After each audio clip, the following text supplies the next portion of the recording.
Okay देखिए, आज सबसे पहले मैं जो लेना चाहता था वो अभी मेरे पास है नहीं, तो कोई बात नहीं। मैं सबसे पहले मैं ले रहा हूँ होनासा कंज्यूमर।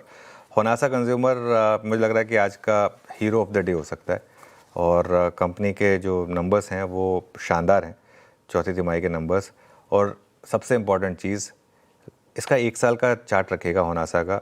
1 साल का क्या, 3 साल का चार्ट रखेगा इसका। कब हुई थी इसकी लिस्टिंग? मेरे ख्याल से हो गए 3 साल, हो गए 2.5 साल हो गए शायद, अंदाजन करीब करीब है ना।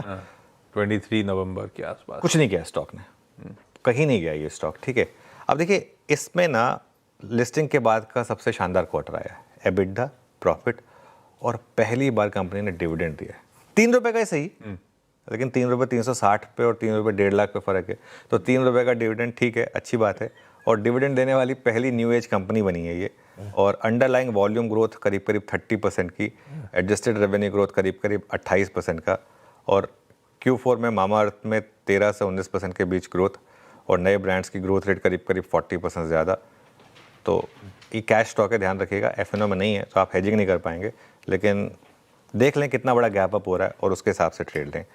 नायका दूसरा स्टॉक है जो अगेन काफ़ी सॉलिड नंबर लेकर आया। नायका में भी वही ट्रेंड रहा है, आप नायका का भी एक 3 साल का चार्ट रखिएगा। और अगेन ये सब होम ग्रोन बिजनेसेस हैं और सारे के सारे एंटरप्रेन्योर्स हैं।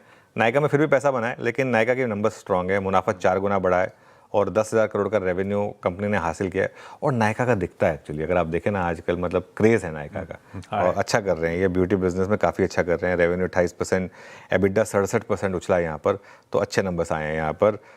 वरुण बेवरेजेस मुझे लग रहा है कि आज का एक सॉर्ट ऑफ एक हिडन जेम हो सकता है। देखिए, एक चीज़ को समझिए, अगर ये नहीं आता तो नेगेटिव होता, लेकिन यह ना पॉजिटिव, जो पेप्सिको के साथ इन्होंने समझौता किया ना, इसमें उन्होंने बदलाव किए हैं। 2 इंटरेस्टिंग चीज़ें हुई हैं। ये मुझे लग रहा है, मैं हैरान नहीं होऊंगा अगर आज ये अगर एक बार के लिए 7-8% भी ऊपर चला जाए तो। देखिए, एक तो इन्होंने जो एक्सक्लूसिव करार है वो 2039 से बढ़ाकर 2049 किया है। सबसे इंपॉर्टेंट चीज़, उन्होंने एक्सक्लूसिविटी हटा दी है। मतलब अब पेप्सी के अलावा वो किसी और चीज़ को भी कर सकते हैं। अफ्रीका में इन लोगों ने कार्ल्सबर्ग की बॉटलिंग की है। इंडिया में अगर ये लोग अगर लेकर आ गए ना कार्ल्सबर्ग की बॉटलिंग या फिर बेयर की बॉटलिंग, एक बड़ा री रेटिंग फैक्टर होगा इनके लिए। एक और रिस्क फैक्टर हटा है। जब रिलायंस ने कैंपा कोला का बिज़नेस खरीदा था, तब बहुत लोगों को लग रहा था ना कि कहीं कैंपा कोला का वापस कहीं बड़ा कम बैक तो ना हो। वो नहीं हुआ है ना भाई। पेप्सी और कोक अभी भी प्रेफर्ड बेवरेजेस हैं। तो इसके लिए ये मुझे लग रहा है कि एक बड़ा पॉजिटिव हो सकता है। इस पर जेफरीज ने नोट भी लिखा है, इस वजह से ये एक और स्टॉक है जिसको कि आज मैं ग्रीन में ले रहा हूँ। इसके अलावा LIC को ग्रीन में ले रहा हूँ मैं। LIC के नंबर्स जो है ना, इसको आप देखें, वैल्यू ऑफ न्यू बिज़नेस और value of new business margin के हिसाब से वो दोनों काफ़ी शानदार हैं। वैल्यू ऑफ न्यू बिज़नेस आया है 5,891 करोड़, और एक्सपेक्टेशन के मुकाबले कहीं बेहतर है ये। और जो नेक्स्ट पेज दिखा दीजिए, और जो VNB मार्जिन है वो आया 25.66%। जो एक्सपेक्टेशन थी वो थी 21.26% की, तो पोल के हिसाब से, उसके हिसाब से नंबर्स काफ़ी शानदार लग रहे हैं मुझे LIC के। और LIC चला भी नहीं है, काफ़ी समय से अंडर परफॉर्म कर रहा है, तो इस वजह से इसमें बस एक रिस्क फैक्टर रहेगा, आगे जाकर गवर्नमेंट का OFS आएगा, तो वो एक रिस्क फैक्टर रहेगा, वो आई थिंक ट्रेडर्स को समझना होगा। गेल को मैं रेड ले रहा हूँ। गेल के ऑपरेशनल नंबर्स जो है ना वो काफ़ी कमज़ोर हैं। रेवेन्यू बहुत अनिमिक बढ़ा है 2%, एबिटा 56% घटा है, पता नहीं क्या हो गया इनके एबिटा में। मुनाफा 21% घटा है, मार्जिन 7.8 से घटकर 3.3 पर आया है। ऑब्वियसली काफ़ी कुछ चल रहा है गैस ट्रांसमिशन को लेकर, नेचुरल गैस की मार्केटिंग को लेकर, इन सब में काफ़ी दिक्कत है इनकी। नेचुरल गैस मार्केटिंग में घाटा हुआ है, जबकि पिछले साल मतलब 853 करोड़ का EBIT घाटा है, पिछले क्वार्टर में 151 करोड़ का था उस वजह से। और आज का मेरा सबसे ज़्यादा गुस्से वाला स्टॉक है LG इलेक्ट्रॉनिक्स। एक बार LG का चार्ट लेकर आइए आप, LG इंडिया का। ये तो कल का चार्ट है, देखो 6 महीने का चार्ट लेकर आइए एक बार जरा, ठीक है, ये देखिए। और मेरा सवाल ये है कि IPO के पहले के नंबर्स और बाद के नंबर्स में इतना फर्क।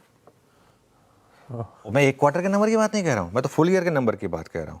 इस IPO को जबकि पैसा कोरिया जा रहा था, फिर भी हिंदुस्तानियों ने जी भर के पैसा दिया, अपना हर अकाउंट से, हर जगह से पैसा इस IPO में डाल दिया। IPO वालों का अभी भी पैसा बन रहा है। लिस्टिंग के बाद से पैसा नहीं बना है। मेरा सवाल ये है कि लिस्टिंग के बाद इतने फीके नंबर्स क्यों? क्या वो नंबर्स सिर्फ आईपीओ के लिए थे? ये 12 महीने का चार्ट गलत दिखा रहे हैं आप, थोड़ा सा उसमें वो कुछ परफॉर्मेंस का इशू है, ठीक है। फुल Q4 का रेवेन्यू 8% बढ़ा है, 8053 करोड़ पर आया। एक्सपेक्टेशन पता कितनी थी? 8142 करोड़।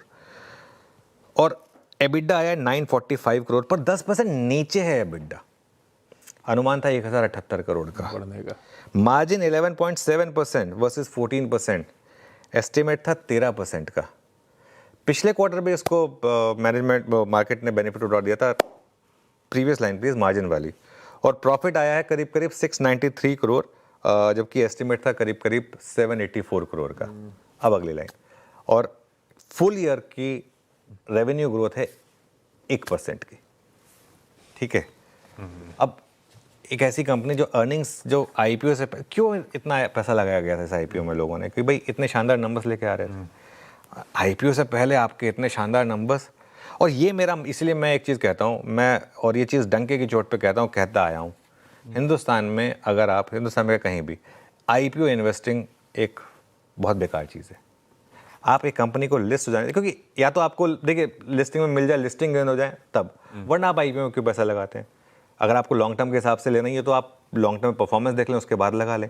अगर आपने लिस्टिंग में लिया तो आपका पैसा नहीं बना है अब तक, उल्टा गया ही है। तो आप फिर वेट करें अगले 2-3 क्वार्टर का, पता चल जाएगा कि वो जो नंबर्स हैं, दूध का दूध पानी का पानी हो जाएगा। तो एक, इसलिए लिस्टिंग के बाद 3-4 क्वार्टर वेट कर लें और उसके बाद अगर आप चाहें तब लें। लेकिन अब पता नहीं मुझे आज स्टॉक गिरेगा या नहीं गिरेगा, क्योंकि इसके आशिक बहुत हैं, तो इसके लिए लोअर लेवल पर रिकवरी भी आ जाती है इसमें, लेकिन रेड ले रहे हैं इसको।